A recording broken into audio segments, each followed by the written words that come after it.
I'd like to welcome each and every individual to Voices of Integrity podcast. And today we're talking about building amazing teams.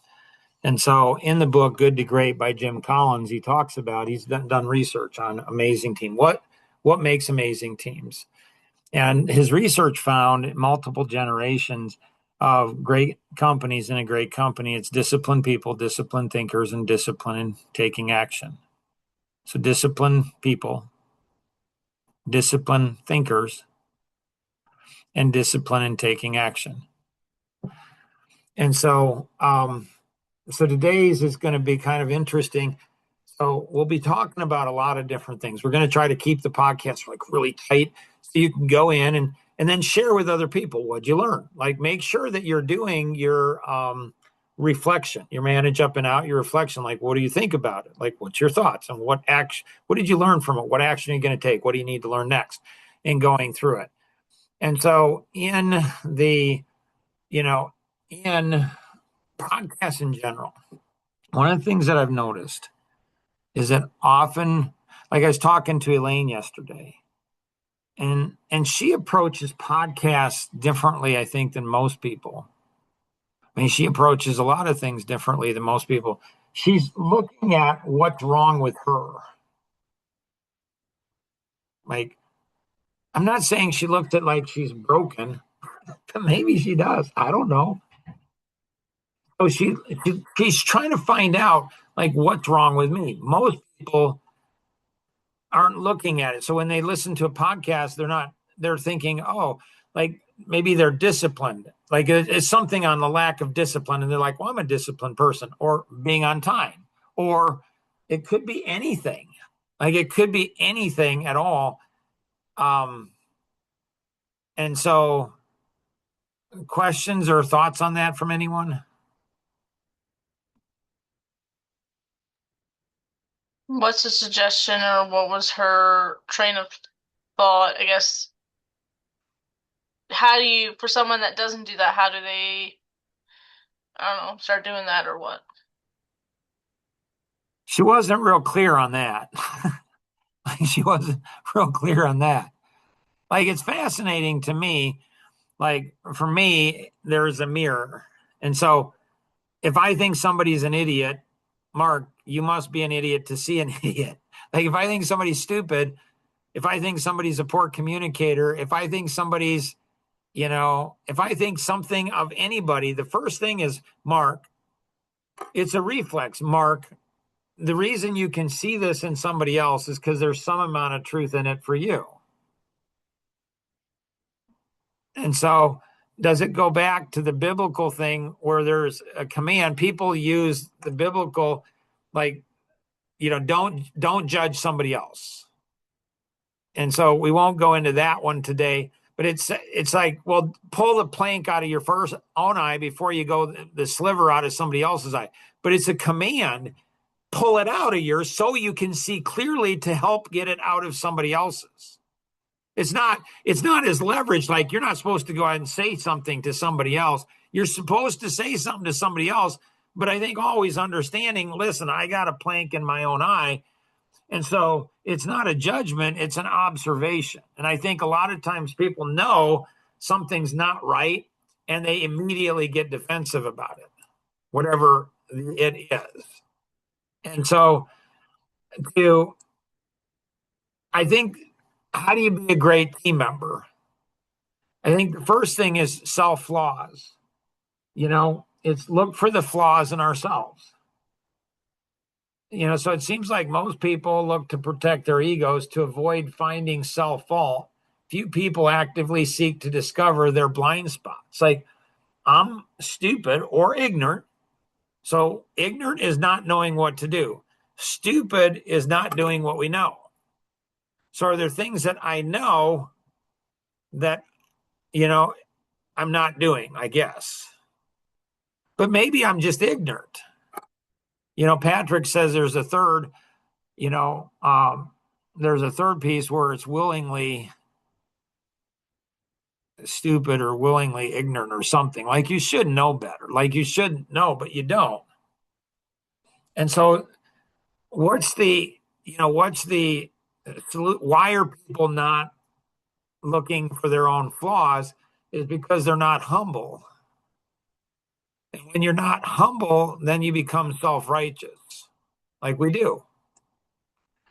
The second is they're not open, they're locked. They're not open to I'm an idiot, you know? And so that's self-righteous. Well, I don't know. Unopened, self-righteous, flaws, not humble. Hmm. And then the third is like, do we send a subconscious message to other people? Don't approach me with something. So, do people see flaws in us? And we subconsciously teach people, don't say something to me. Maybe because I'm fragile. Maybe because I'm going to. So, each of the four different personalities are going to send subconscious messages to other people. So, what will the amiable often send? A subconscious message. I'm fragile. I'm weak. What will the, analytics send a subconscious message? I'm smart, you're dumb, and I'm going to go ahead and pick you apart, And so even if I'm wrong, I'm going to have enough data to make it look like it right. I'm going to make it look like it's you. The expressive, what will the expressive send a subconscious message? And that is, well, the expressive will send a subconscious message that if you say something to me, you say something to me, there is going to be so much drama. It's insane. And what will the driver send a subconscious message?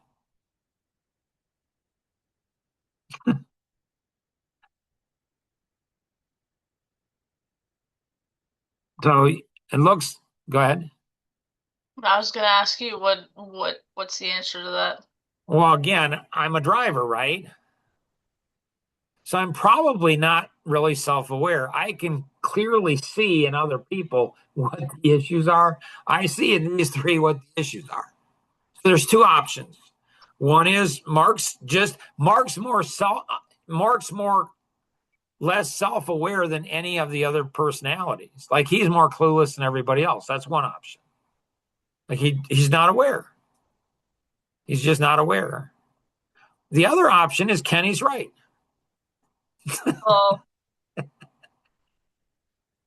yeah.